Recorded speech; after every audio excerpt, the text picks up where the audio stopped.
မင်္ဂလာပါကျွန်တော်ဒီနေ့ကတော့ဒီ Master Seller E-commerce System ကိုဘယ်လိုအသုံးပြုရမလဲဆိုတော့ကျွန်တော်ပြပြပေးအောင်ဖြစ်တယ်ပေါ့နော်ကျွန်တော်ဒီ browser ပေါ့နော်နှစ်သက်ရ browser တစ်ခုမှာကျွန်တော်ဒီ demo.masterseller.shop ဆိုပြီးတော့ကျွန်တော်ရိုက်ချပေးရမှာဖြစ်ပါတယ်အဲဆိုဒီလိုမျိုးရိုက်ချလိုက်မှဆိုလို့ရှိရင်ကျွန်တော်တို့ရဲ့ website ရဲ့ home page တော့ကျွန်တော်တမ်းပြီးရောက်ရှိအောင်မှာဖြစ်တယ်ပေါ့နော်ဒါတော့ကျွန်တော်ဒီ home page ပေါ့နော်ကျွန်တော် home page မှာဆိုလို့ရှိရင်ကျွန်တော် call to action button လေးကျွန်တော်ထည့်ထားတယ်ပြီးလို့ရှိရင်ကျွန်တော်ဒီ website ကျွန်တော်ဒီ admin ဘက်ကထည့်ထားတဲ့ logo လေးကျွန်တော်မြင်ရတယ်ပေါ့နော်ပြီးလို့ရှိရင်ဒီ product popular product ပေါ့နော်ကျွန်တော်ဒီထည့်ထားတဲ့ product တွေထဲမှာကျွန်တော်ဒီလူကြည့်များတဲ့ product တွေကိုကျွန်တော်ဒီ home page မှာကျွန်တော်ပြထားတာပေါ့နော်ဒီမှာဆိုလို့ရှိရင်ကျွန်တော် view all နှိပ်ပြီးတော့ကျွန်တော်ဒီ shop page ကိုသွားလို့ရပါတော့နော်ပြီးလို့ရှိရင်ကျွန်တော်ဒီ admin ဘက်ကထည့်ထားတဲ့ category နဲ့ brand တွေကိုကျွန်တော်ဒီမှာ home page မှာကြည့်လို့ရတာပေါ့နော်ပြီးလို့ရှိရင်ကျွန်တော်ဒီ blogs and article တွေပေါ့နော်ကျွန်တော်ရေးထားတဲ့ blogs and article တွေကိုလည်းကျွန်တော် home page မှာကျွန်တော်ပြလာတယ်ပေါ့နော်ဒီ popular blog လေးတွေပေါ့နော်ပြီးလို့ရှိရင်ကျွန်တော်ဒီ admin ဘက်ကနေပြီးတော့ပေါ့နော်ကျွန်တော်ဒီ e-commerce feature ကျွန်တော်ပြပေးလို့ရတယ်ပြီးတော့ဒီ customer တွေကရေးထားတဲ့ review တွေကိုကျွန်တော်ဒီ home page မှာကျွန်တော်ပြန်ပြီးတော့ပြလို့ရတယ်ပေါ့နော်အဲတော့ကျွန်တော်ဒီ e-commerce မှာရှိတဲ့ကျွန်တော် home page လေးပေါ့နော်ပြီးလို့ရှိရင်ကျွန်တော်ဒီ admin ဆက်သွယ်ဖို့တဲ့ဒီ contact link လေးလည်းကျွန်တော်ထားပေးလို့ရတယ်ပေါ့နော်ပြီးလို့ရှိရင်ဒီမှာဒီ Facebook YouTube TikTok ဆိုတဲ့ဒီ link လေးကျွန်တော်ထားပေးလို့ရတယ်ပေါ့နော်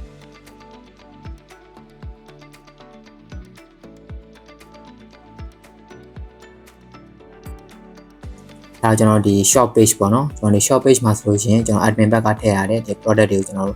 မှာကြည့်လို့ရမှာပေါ့နော်အဲဒီ shop page မှာဆိုလို့ရှိရင်ကျွန်တော် today best တွေရှိမယ်ပြီးတော့ popular ပေါ့နော်ကျွန်တော်လူကြည့်များတဲ့ product တွေရှိမယ်ပြီးရင် promotion product တွေရှိမယ်နောက်တစ်ခါကျဒီ channel product တွေပေါ့နော်ကျွန်တော် product for you ထဲမှာကျွန်တော်ပြန်ပြီးတော့ကြည့်လို့ရမှာပေါ့နော်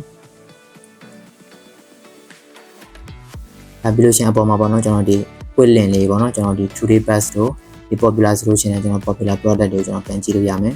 ပြီးတော့ seasonal promotion ပေါ့နော်ကျွန်တော် promotion item တွေလည်းပြန်ပြီးကြည့်လို့ရမှာပေါ့နော်ဒါတော့ကျွန်တော် product for you ပြန်ကြည့်တဲ့ link ပေါ့နော်ပြီးကျွန်တော်ဒီမှာ currency ပေါ့နော်ကျွန်တော် admin ဘက်ကနေထည့်ထားတဲ့ currency တွေကျွန်တော်ဒီပြန်ပြီးကြည့်လို့ရတယ်ပေါ့နော်ကျွန်တော်ရွေးချယ်လိုက်တဲ့ currency ပုံမှာမူတည်ပြီးတော့ကျွန်တော်ဒီဈေးနှုန်းတွေကဒီ currency လိုက်ကျွန်တော်ပြပြီးမှာပေါ့နော်ဒါဆိုလို့ရှိရင်ကျွန်တော်မြန်မာကျပ်ပေါ့နော်ပြီးလို့ရှိရင်ဒါ time back ပေါ့နော်time back ဆိုလို့ရှိရင်ကျွန်တော်တို့ဒီ admin ဘက်ကထည့်ထားတဲ့ဒီ exchange rate ပုံမှာမူတည်ပြီးကျွန်တော် auto တွက်ပြီးတော့ပြပြီးမှာပေါ့နော်ပြီး USD ဆိုလို့ရှိရင်ကျွန်တော်ဒီဒေါ်လာပေါက်စင်းရပေါ့နော် product တွေကိုအဲ့လိုမျိုးပြန်ပြီးတော့ကြည့်လို့ရတာပေါ့နော်ကျွန်တော် view all နှိပ်မှဆိုလို့ရှိရင်ဒါဒီ vertical list နဲ့ကျွန်တော်ပြပြီးမှာပေါ့နော်ပြင်ထားကျွန်တော် article ပေါ့နော်ကျွန်တော် admin ဘက်ကရေးထားတဲ့ကျွန်တော်ဒီ blog article လေးပေါ့နော် blog article လေးကျွန်တော်ဝင်ပြီးကြည့်လို့ရတယ်ပြီးလို့ရှိရင်ကျွန်တော်ဒီ social media တွေလည်းပြန်ပြီးတော့ share ပေးလို့ရတယ်ပေါ့နော်ပြီးလို့ရှိရင် related article တွေကျွန်တော်တို့ဒီမှာပြန်ပြီးတော့ကြည့်လို့ရတယ်ဒီစာဖတ်နေနေမှာကျွန်တော်ဒီ popular product တွေကိုကျွန်တော်ဒီမှာကြော်ညာနေနေပြန်ပြီးတော့ကြည့်လို့ရတယ်ပေါ့နော်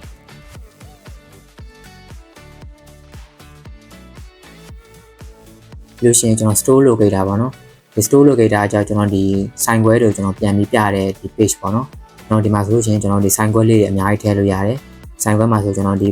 sign ဖွင့်ချိန်နဲ့ sign ပိတ်ချိန်ကိုလို့ရှိရင် description ပေါ့နော်အမျိုးပုံနဲ့တော့ကျွန်တော်ပြန်ပြီးတော့ပြလို့ရတာပေါ့နော်ဒီ customer ကနေပြီးတော့အပြန်နေလာဝင်မယ်ဆိုရင်ကျွန်တော် alert တွေကိုပြပေးလို့ရတာပေါ့နော်ဒါတော့ကျွန်တော် about us page ပေါ့နော်ဒီ content တွေအကြောင်းကျွန်တော် admin panel ကနေပြီးတော့အကုန်လုံးပြန်တင်လို့ရတာပေါ့နော်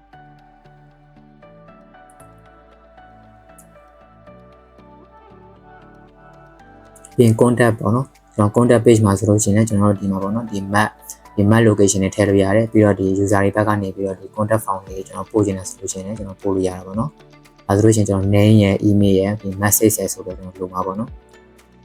အဲ့လိုမျိုးကျွန်တော်ရိုက်ထည့်ပေးပြီးတော့ကျွန်တော်ဒီ submit နှိပ်လိုက်မယ်ဆိုလို့ရှိရင်ကျွန်တော် admin ဘက်ကနေပြီးတော့အဲဒီ contact message ကိုကျွန်တော်မြင်ရမှာဖြစ်တယ်ပေါ့နော်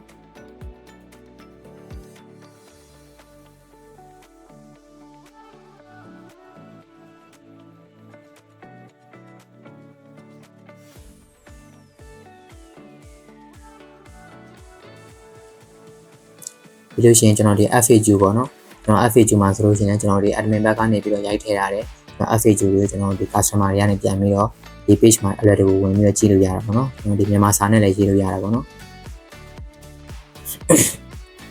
ပြီးရင် privacy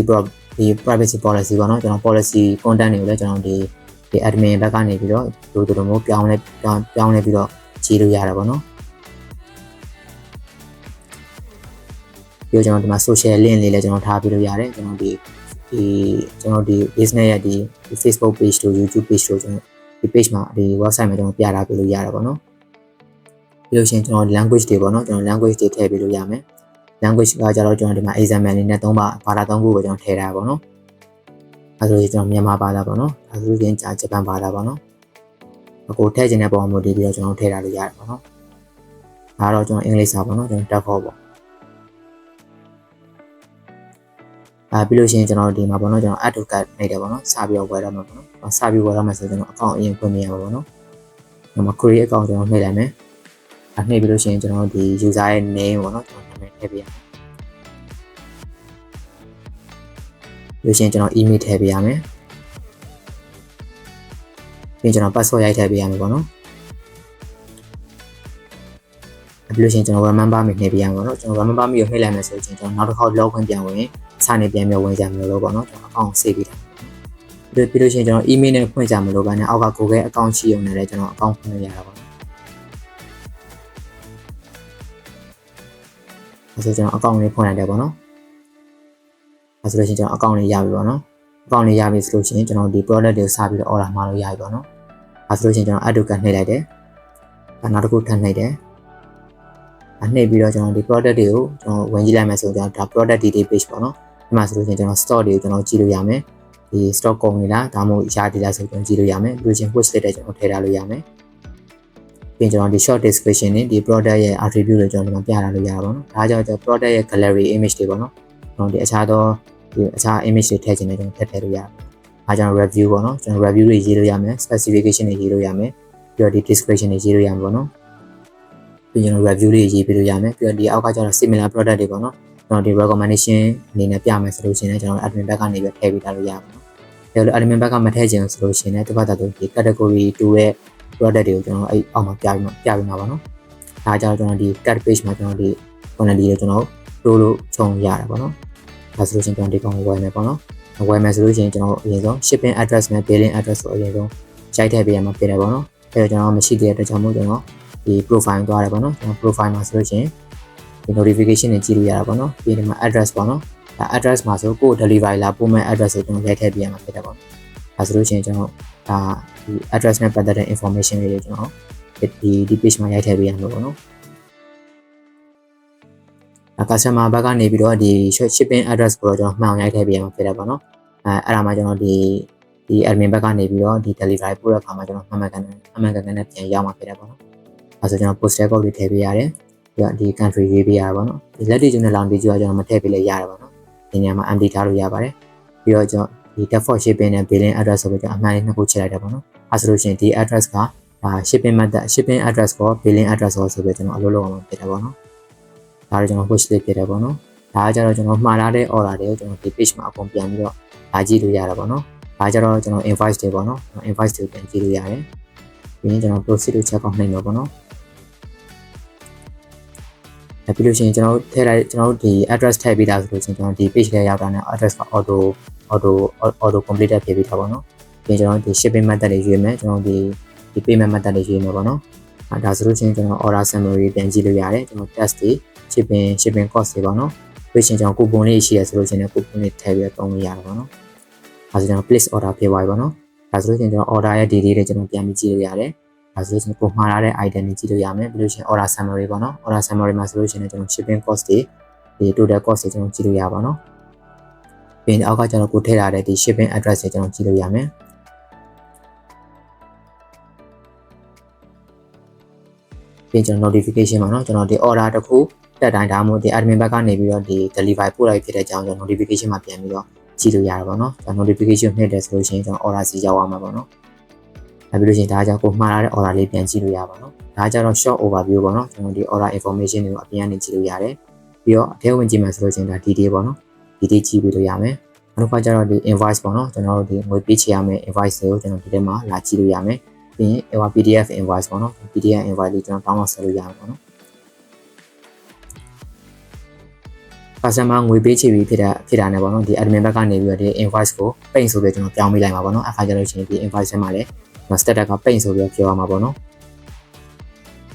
မှာဆိုလို့ရှိရင်ကိုရွေးချယ်ရတဲ့ဒီ currency ပေါ်အောင်မူတည်ပြီးတော့ invoice က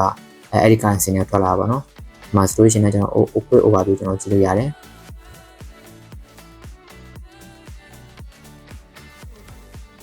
လို့ရှိရင်ဒါ category ပေါ့နော်ကျွန်တော်ဒီ page မှာရနိုင်တဲ့ဒီ category ကြည့်လို့ရတယ်ပြီးတော့ brand တွေကြည့်လို့ရမယ် tag တွေကြည့်လို့ရမှာပေါ့နော်ကျွန်တော် tag တစ်ခုချင်းစီနှိပ်လိုက်လဲဆိုလို့ရှိရင်ကျွန်တော်ဒီအဲ့ tag နဲ့ပတ်သက်တဲ့ product တွေပြန်ပြီးကြည့်လို့ရမှာပေါ့နော်ပြီးရင် wish list တွေကျွန်တော်ထည့်လို့ရမယ်လို့ရှိရင်ကျွန်တော်ထည့်ထားတဲ့ wish list တွေကိုကျွန်တော် wish list page မှာပြန်ပြီးကြည့်လို့ရပါပေါ့နော်